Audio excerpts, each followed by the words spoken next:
Dear friends, brothers and sisters in Christ, in today's liturgy we get inspiration from the Gospel of Matthew, chapter 18, verses 12 to 14, and the book of Prophet Isaiah, chapter 40, verses 1 to 11. And the key message is the comfort, the consolation of God our Father. The first reading already begins by saying, comfort, comfort, console, console my people. God as a Father looks at us as his children, as his people, his children, whom he loves so much that he wants us to be consoled in all our afflictions. Yes, Israel, God's chosen race at the time, was going through a lot of difficulties, a lot of persecutions. They were actually basically in exile, and they were not at home with themselves and with others.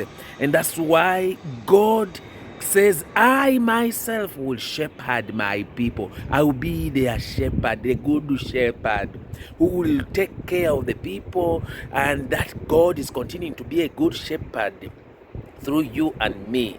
That God as a good shepherd came in the person of Jesus Christ, and that Jesus Christ as a good shepherd taught us how to be good shepherd to others, how to guide others, how to be fathers to others, how to lead others, how to console and comfort each other. And that's the best thing we can do to our families as husband and wife, to console each other, to comfort each other. Life can break us down sometimes. Life can be hard. That's why we need the consolation. Who doesn't want to be consoled?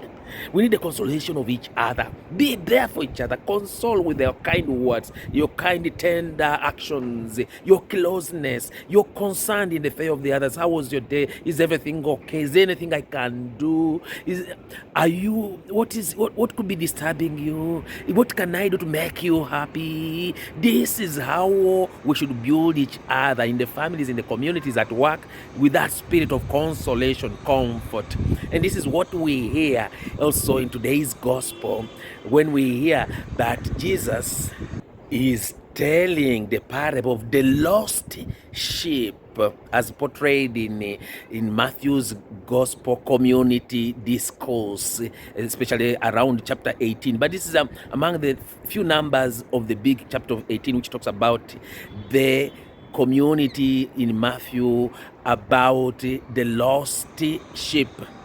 Actually, the parable is about a shepherd who has 100 sheep, and out of the 100, one goes astray, is lost. And that's why that shepherd leaves the 99 sheep which are safe and goes to search for the one, only one, that is lost. This would be very pathetic. It would be so strange that you leave the 99, which is all your livelihood there, and you go and look for the one. It means that the 99, it's like saying the 99 will be at risk. But yet this is what God as our Father does. He knows that the 99 are safe, and he goes to look for the one, because it is the wish of the Father that none of us is lost, none of us gets astray. That all it's the wish of the Father that all of us are happy, all of us are in a family, in a community, all of us feel at home. Jesus says it's not the will of the Father that even one of these little ones is lost. Imagine it's little. It could be insignificant, not even visible. It could be very tiny. Yet before God, we are all one, and we should be concerned for each other. There are some lessons we learn from this parable, dear friends. Yes, the first lesson is that God is concerned with every individual, every human person created in the image and likeness of God. God is concerned with each one of us, and we too should be concerned with every individual, even those who are differently abled, even those who don't think like us. God is concerned with every individual, but especially He is concerned with the poor, with the lost, with those who are least, those who are vulnerable, those who are in prisons, those who are sick morally, intellectually, physically, spiritually, those who are troubled. God is close to the broken-hearted. God is close to the vulnerable and the weak. Dear friends, as God is close to the vulnerable and the weak, are we close to the vulnerable, the weak, the sick, the lonely? God invites us to be His presence among those who are broken-hearted and suffering in various ways. We, all of us, have received the power to be the presence of God, that consoling, comforting presence of God, that shepherding presence of God that looks for greener pastures for others, that gives life to others as a shepherd gives life for and protects his sheep, that we too should protect and give life to others, that lead others to greener pastures and in the dry moments. A good shepherd moves the sheep from the dry areas to the green pastures. We too are invited to move our own selves from dry, difficult, challenging moments of crisis to give hope and consolation and love to everyone, to come out of the pit where one has fallen. We are there to help each one to come out. So God is concerned with all, yes, but especially the sick, the lonely, those who are vulnerable, the weak, the little ones. That's why even Jesus' message was so clear always, that He did not come for those who think they are okay, but especially came for sinners, so that none of us perishes. Let no one, dear friends, perish or get lost because of you, because of your bad words, because of your bad action. Because in Matthew's community, that's why he gives this discourse, we see that the one who is lost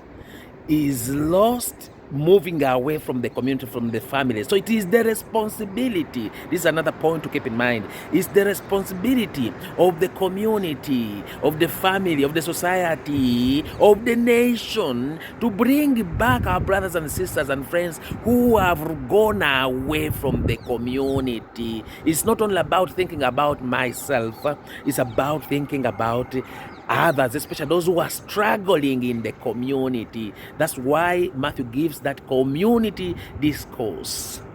Yes, it is the duty and responsibility of each member of the community to make sure that one is not lost.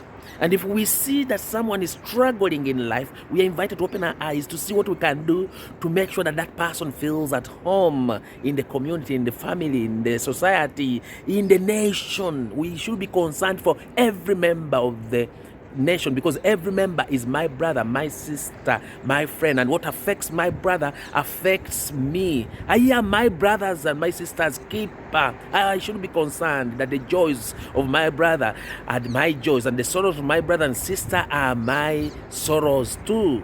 So the community, meaning the 99 who were good, are supposed to inspire and bring back the one that has gone astray with a good example, with good words, with good encouraging actions that build, that heal the wounds of the broken-hearted, not with bad, scandalous examples that keep away people that keep the one to run away from the community because it doesn't feel at home. Dear friends, wherever we are, do we make people feel at home with our words and our actions, or people get discouraged instead of being encouraged by our good example and good life? Yes, I am concerned not only about myself, but I'm concerned about others. And my life speaks. My life should be an example, good example, where others feel encouraged to go ahead with life in their brokenness and difficulties that they face. My life, my attitude should not cause a scandal, should not divide, should not scatter others, but rather my life, my attitude, my words, my actions should be rather words and actions that heal, that bring together everyone, making each one feel at home as brothers and sisters and as friends, instead of scattering them and keeping them far away from God and keeping them far away from myself and from themselves and from others. Do my words and actions keep others away from God, from myself and from themselves? This is the message we have today, to make and create an environment where everyone feels at home and shares and feels the consolation of God. Blessings from Jerusalem, dear friends.